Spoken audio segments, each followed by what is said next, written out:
Hello, everybody, and welcome to Roses and Reactions. It's not Saturday.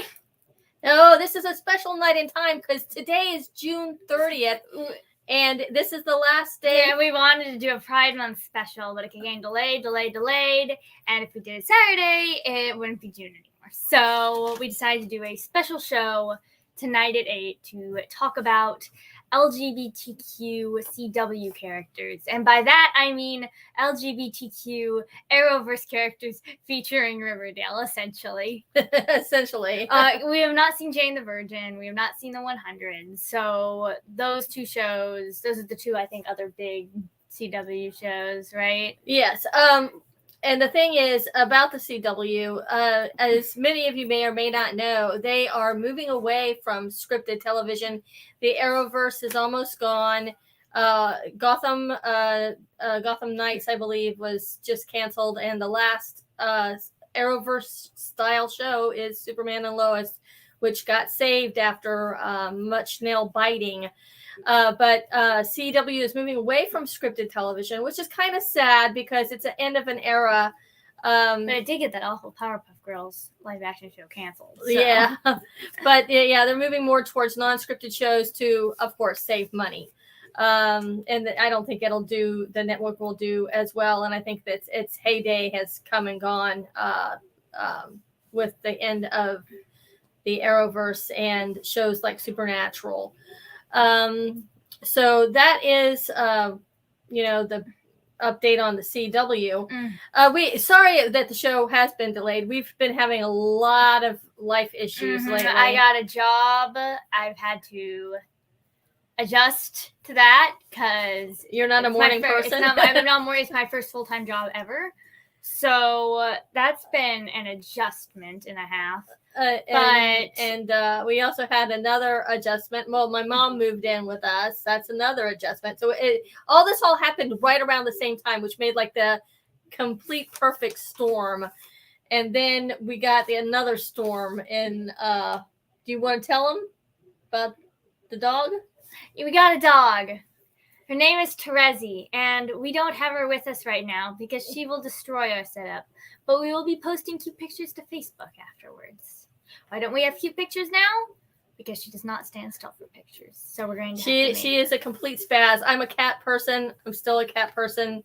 This dog has stressed me out beyond belief. But, she is playful and very active like a small child and destroys like a demon. She destroys in shoes. So this show probably isn't going to last as long as our typical shows. It's probably only going to run for about 45 minutes because, like I said, this isn't Saturday. We've got a different schedule. Things are we've jumped around a lot and people don't know we're on. Yeah, but we're going to probably speed through a lot of this. And we're not just, even though I already said we're not doing Jane the Virgin or the 100, but we're also not doing every single LGBTQ character who's ever appeared in the Arrowverse. No, we just have 20 of them. 20 of them. Those who are, I guess, relevant enough, and some Riverdale ones who weren't being relevant enough, but wanted to be included anyway to pad out the list, Mom. Anyway.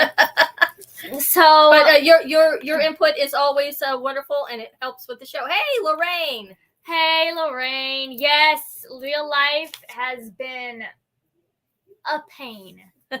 You'd think people, without getting in my work so much, you'd think people, if they don't know how to fill out the form, they'd at least know to sign it and date it. Especially if the forms are filed by date. And there's no date. Yes, her job is she's doing quality control and basically paperwork. Some people, ma'am. But we're going to start with, even though I said Arrowverse and Riverdale, there's a character that you really wanted to talk about on here. Yeah, absolutely. I if I'm talking about CW shows and I don't talk about this character, I'm telling you, I think people would get really angry. I think you get really angry, specifically you. Yes, because it's a supernatural character that I adored, and that is Charlie Bradbury. We're going to start off with Charlie Bradbury from Supernatural. She's played by Felicia Day. Her character wasn't introduced until season 7, which is why I don't know who she is. I'm on season 6. Basically, it was the Leviathan storyline. She worked for the major bad guy, but she didn't know he was bad. She was just worked in the did computer software stuff for him, and she's also a hacker. And she ends up teaming up with Sam and Dean, and reluctantly mostly. And then she ended up leaving, and then came back. They needed her help again, and she was really. She became kind of like a regular. Yeah, she became a regular, and you said she was your favorite character. Yeah, she became like a kid sister to Dean. What I really like about her character is she's a lot of fun. She LARPs, she role plays. And I see a lot of myself in her, and she kind of became like Dean and Sam's kid sister, who eventually, unfortunately, like most characters, especially female characters on Supernatural, she died. She died in season 10. I like every female character on Supernatural. But they did bring her back. But I had stopped watching Supernatural at that point, so but I think it was an alternate style character. It wasn't actually Charlie, but Charlie got to go to Oz. She had a relationship with Dorothy on the Wizard of Oz, so she's like a lot of fun, a great character who represents on the LGBTQ spectrum. And like I said, we weren't originally going to include Supernatural at all, but you're just like, I want to include Charlie. I want to include Charlie. Yeah, because I was like, I can't do a CW show without Charlie. Yeah, Felicia Day does play a lot of fun characters. Eureka was a great show, Lorraine, and she had a great part on that show. I really liked her in that, and the Guild. If you ever saw the Guild is fantastic. You made me watch the Guild. That was her web series that she had about LARPing and role playing and playing games online gaming. Basically a World of Warcraft thing. But that's it for Felicia Day and for Charlie.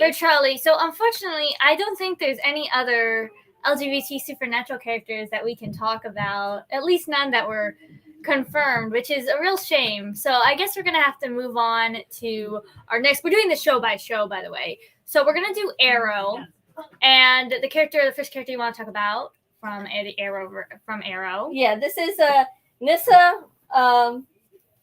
Sorry, Nyssa Al Ghul. Come on, Nyssa, I don't even Nyssa watch Al the Ghul. show. Nyssa Al Ghul. I have it. How do I know the character?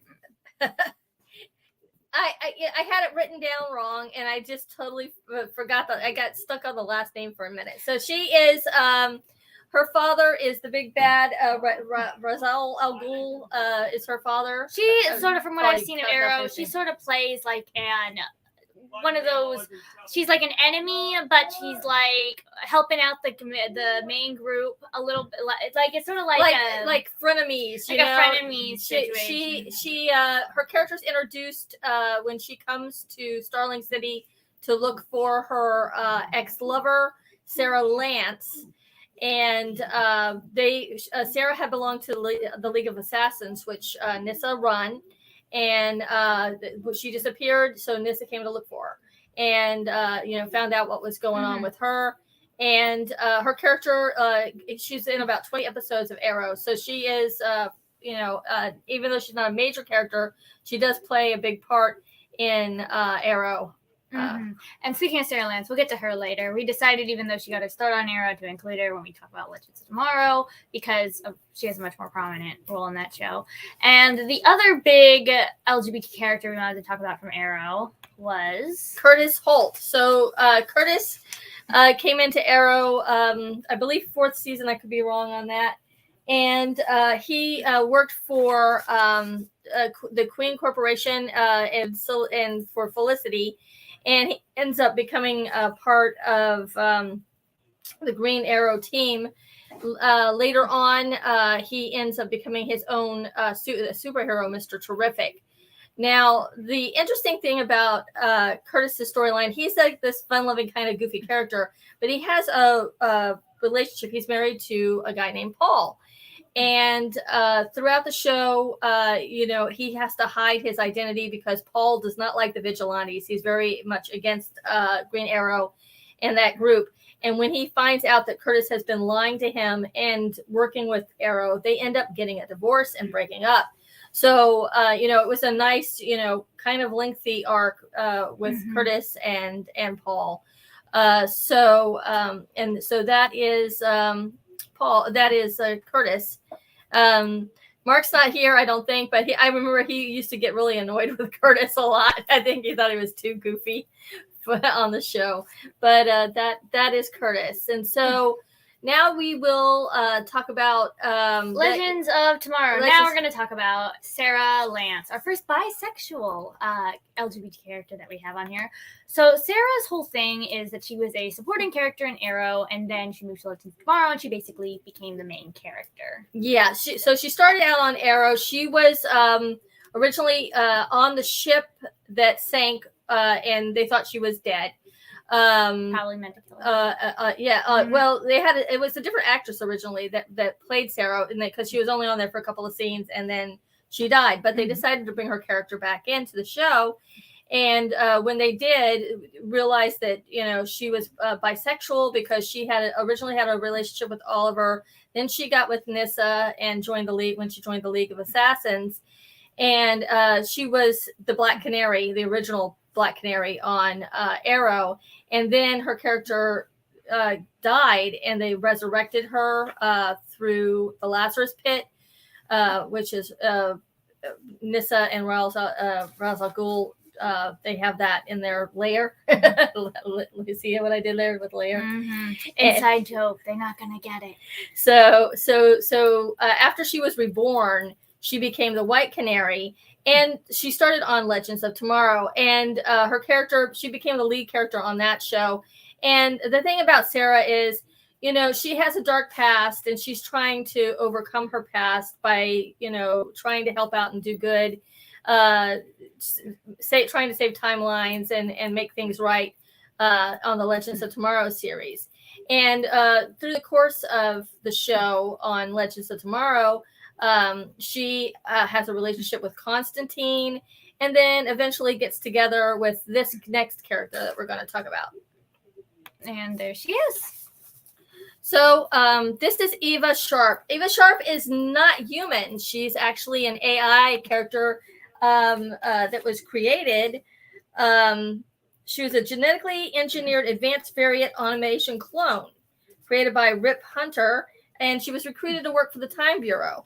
Now, she's a very serious, of course, she was built that way. She's very serious, takes her job seriously, really has a rough time originally with the Legends, but eventually she falls in love with Sarah, and they have a long-term and ongoing relationship through most of the series, through the end of the series, I believe. So that is Eva Sharp. And then the big last Legends of Tomorrow character we want to get into before we go into the big bulk of the show, which will be Riverdale, finally get into the shows that I've seen, is Constantine. So Constantine is a guy who's he deals in the magical world, and he originally he's a comic book character who originally had a show on NBC. It was short-lived, but it was really good. And they decided to bring him on part-time. They brought him on as a guest on Arrow a couple of times. Then later on to Legends of Tomorrow, where he had his short fling with Sarah Lance, and also talked about his other relationship with his boyfriend who had been killed. So that is Constantine. And now we're going to get into the big meat of the show, Riverdale. So Kevin Keller in Riverdale is horrible.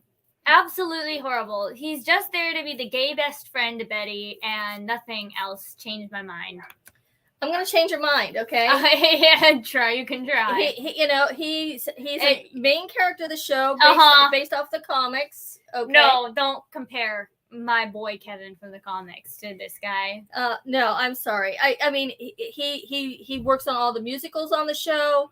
He was involved with the whole cult storyline. Okay, but name it. What's his personality like? His personality, well, he's very loyal. He's loyal to Betty. Okay, what else?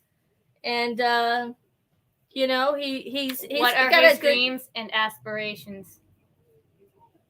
What are his goals? He likes music and he likes to work on musicals. Okay, that's a hobby. What are his goals?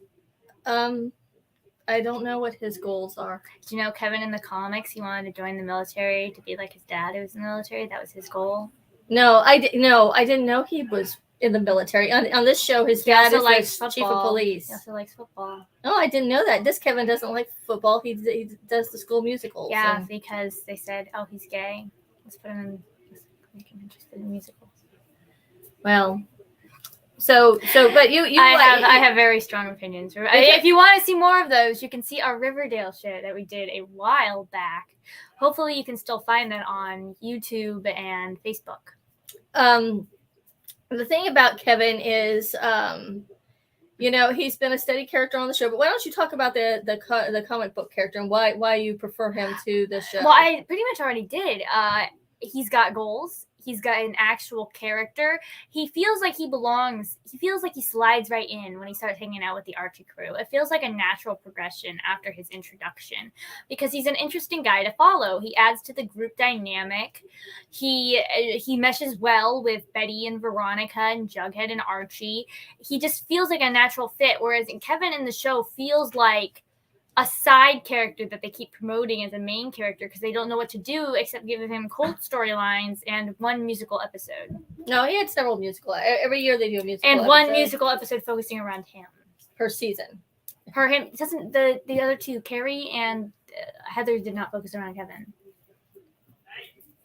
Oh yeah, you're right. He got one, guys.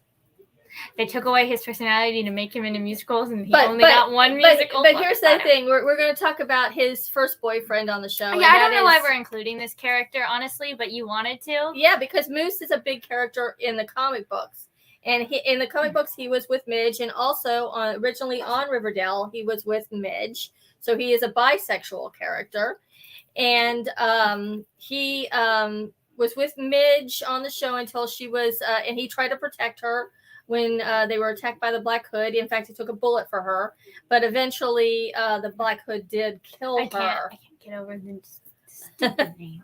Stupid. But after Midge died, it turned out that he had been seeing Kevin, and he and Kevin had a relationship for a short time. And then they needed to get rid of him. So eventually he went. He actually went off and he was in a boarding school, and he had a short part when Jughead met up with him in boarding school, but then he joined the military. So that is he gave Kevin's personality traits to his boyfriend. Yeah. Anyway, we're gonna talk about the other one who shouldn't be on here. Kevin's other boyfriend, Fangs. Yeah. Okay. So Fangs started off as a short. He's a member of a gang called the Serpents, and he eventually becomes the main character because they brought in that whole core. I believe it was around season 3 or 4.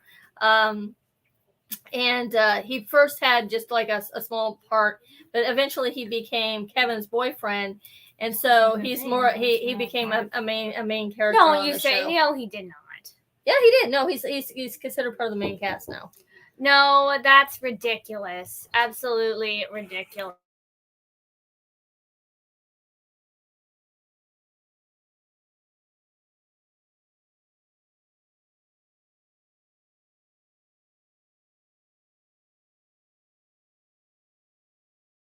Sorry about that. Something came up.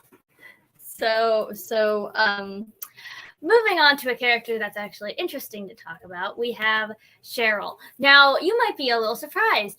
Why has Cheryl got a lesbian flag over her icon? What doesn't she insure her brother at the beginning? What's going on there? Well, the actress Madeline Page, did I get that right? Yes, Madeline Page decided. She has confirmed that she is a lesbian, and her character is a lesbian, And originally she was always flirting with Archie. So I always thought that she was bisexual. So I was kind of shocked when she admitted that her character was a lesbian. Now, Cheryl's a character you got a lot to talk about because you actually, the biggest Riverdale fan ever for some reason, actually had problems with the show because of the direction Cheryl's character went. Yeah, well, Cheryl is a really interesting character. She's kind of she looks out for her own interest. She's kind of self-serving and sometimes an enemy to the main Archie core. And she's always got some kind of agenda, but she also has this soft spot and a heart of gold at times. So the thing about it is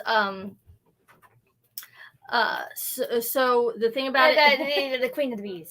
That's yeah. They decided to write this really weird storyline where she became Queen of the Bees, and it was really I don't know how that was the tipping point for you. But yeah, after all those years, it wasn't the brother soul doll story, but it was the Queen of the Bees story. Yeah. But yeah, so that was kind of what turned me away from Riverdale for a while. But I want to talk about Cheryl's main love interest on the show. And Tony Topaz. Tony Topaz is bisexual. We don't know that Originally, she was with Cheryl, confirmed lesbian, and the two of them had on again, off again relationship for many seasons. And what happened was I think she got pregnant in real life. So they wrote in the storyline where when they did the time skip, she became pregnant, and they didn't really talk about who the father was or anything, but it was confirmed then that her character was bisexual. And now I think she's back with Cheryl. It's kind of, they jump around with time, a lot of time jumps and skips, so it's really hard to say. But I really enjoy their dynamic. What do you think about Tony? You really like her, I liked Tony at first. Tony was presented as a member of the Serpents, which is a gang in the show, and she was presented originally as this like super badass female character who I could really get into. But after she got into a relationship with Cheryl, it kind of felt like she is now Cheryl's accessory. She didn't kind of lost that edge that kind of made her cool in the first place. So that was kind of a disappointment to me. It is so disappointed by Riverdale. Who would have thought? But yeah, you missed it when they wrote in the whole storyline later on. They gave a lot of her. She wanted more storyline, and they actually gave it to her. I will give that. As much as I talk crap about Riverdale, I gotta give it to the main writer. Tony, the actress, I can't remember her name right now, who played Tony Topaz, had the same grievances as I did about her role in the show being diminished by her relationship with Cheryl, and went to the main writers and talked to them about that. And they actually listened and expanded her role later. I haven't seen how they did, but apparently they did. So you know what? Good on them for that, for actually listening and taking criticism from their actors. Now, unfortunately, I don't think there are any other LGBT Riverdale characters, even though it feels like somebody really important is missing, somebody who really, really, really should be there. But I digress. So these next two we're going to just kind of lump together because the show lumps them together. From Supergirl, we've got... let's talk. Let me first talk about Alex Danvers, okay? Supergirl started on CBS, and Alex is the sister created for the show Supergirl. She wasn't in the comics, but in the show, Kara has a sister named Alex, and her mom is played by Helen Slater, the original Supergirl. And when the show moved to the CW, they wrote in the storyline that Alex came out as a lesbian. And this was handled very well. Kind of realistic, when she was scared to come out, she was like kind of hiding it, and the family figured out something wasn't right, something was wrong, and she finally admits to them that she's a lesbian. And even though they accept her, Kara, the main character, she's kind of like has questions, and she's kind of like doesn't completely understand at first. And the whole storyline's handled very well when she comes out to the family. Her character, she ends up getting into a long-term relationship with Maggie Sawyer, who is a police officer.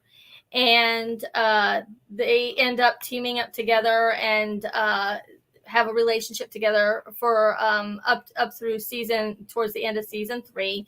And the different thing about Maggie is that she is she has a secret. She has a dark side, and the thing is that her father was not accepting of her being a lesbian at all. In fact, they have this whole episode that he comes on, and he's very much against her being a lesbian, and it's a kind of a contrast between Alex and Maggie.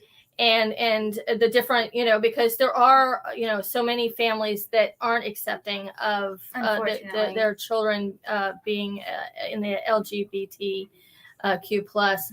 And so I think that a lot of people got a lot out of, both storylines, and it was probably very encouraging. And, to see that other people struggle with the same struggles that they do, and that there are people who will love and accept you for who you are. Unfortunately, they decided to write Maggie out of the story. They were engaged to be married. And what ends up happening is Alex wants to have children. Maggie doesn't. And before they can get married, they break up like right before the wedding. So that which is something that should have been settled way beforehand. For a very long time, they had very prominent storyline throughout the show. They usually had the B storyline for many episodes, and it was a very strong relationship. There's one more character from Supergirl that I want to talk about, even though neither of us are very familiar with her, but it kind of felt wrong to leave her out. This is Nia Nal. Okay, Nia Nal is she's an ancestor of the comic book character Dream Girl, and her name, she goes by Dreamer, and she is the first transsexual. Is that superhero, right? Yes. Yeah, superhero on television. Transgender Character on television. She ends up getting together with one of the characters on the show, and she has a very prominent role towards the end of Supergirl, and then later on goes on and guest stars on The Flash.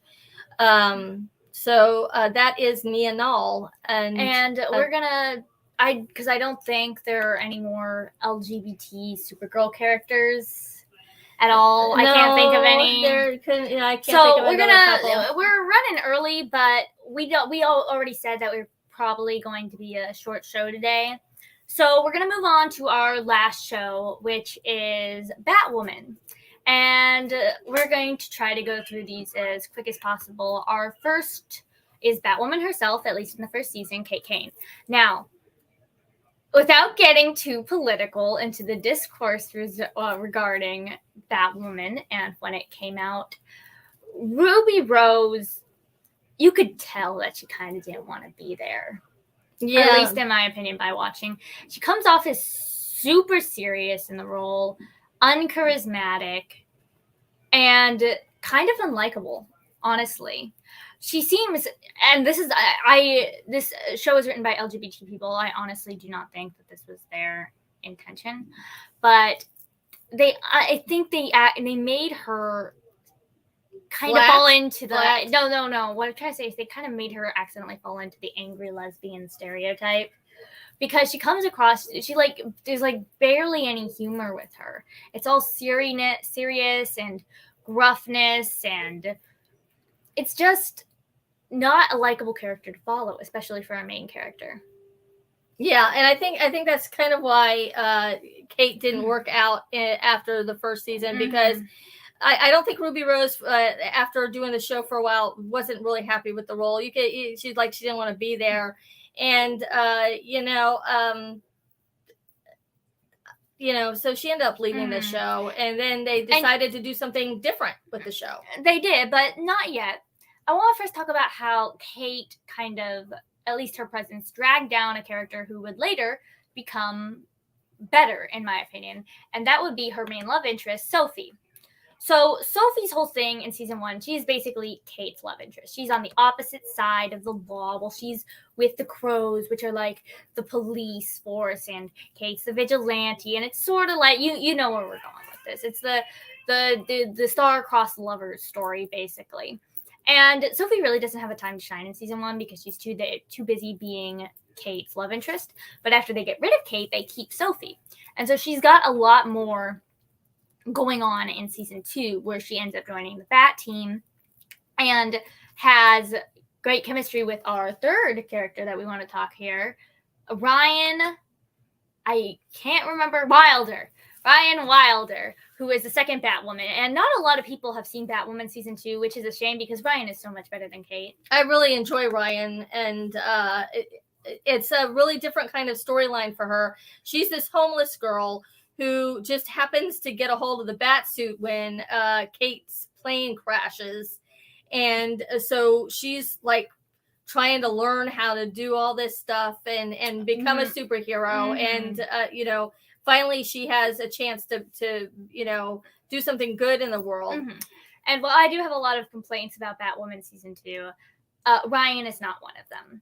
Ryan has, especially her actress, she has so much more charisma. She is so much more charismatic than Ruby Rose, or at least Ruby Rose in the role as Batwoman. She makes me want to follow her as a character, Yeah. She makes me want to see where her relationships go, how she develops. It's all very good stuff. And I think that's just a summary of what I want to go over here.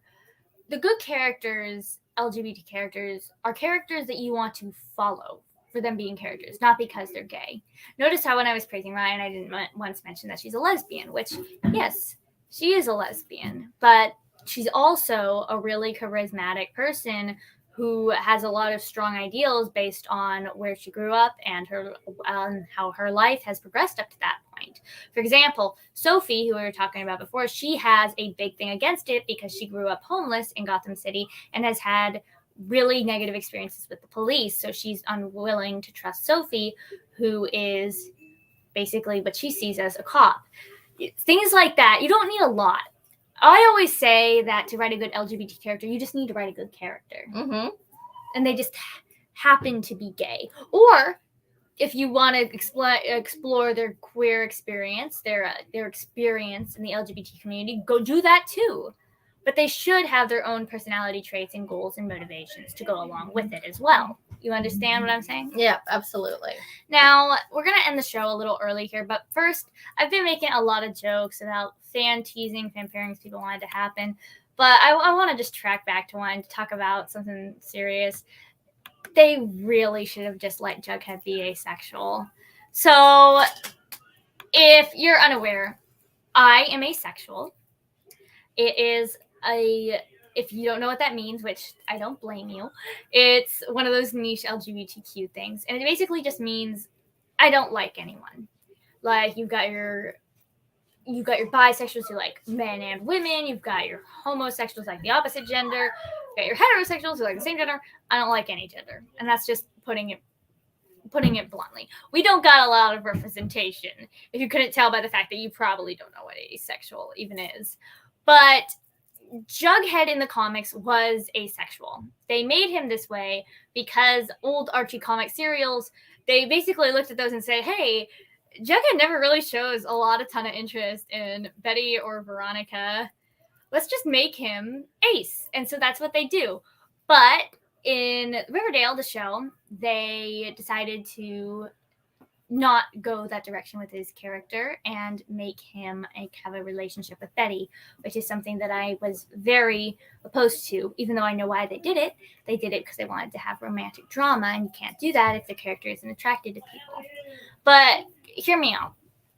I think doing that is like if they had made Kevin not gay, You're taking away a aspect of a character when you take away their standing in the LGBTQ community. you're also erasing potential representation, especially for a group who doesn't have a lot, like asexual people. You're not, because you're like, oh, well, he's still asexual in the comics. Well, not everybody reads the comics. A lot of people watch Riverdale. Yeah. You know? So that kind of exposure could have been really good for my community and could have actually potentially led to better storylines, because the Betty Jughead storylines were awful. No, they weren't. Yes, they were.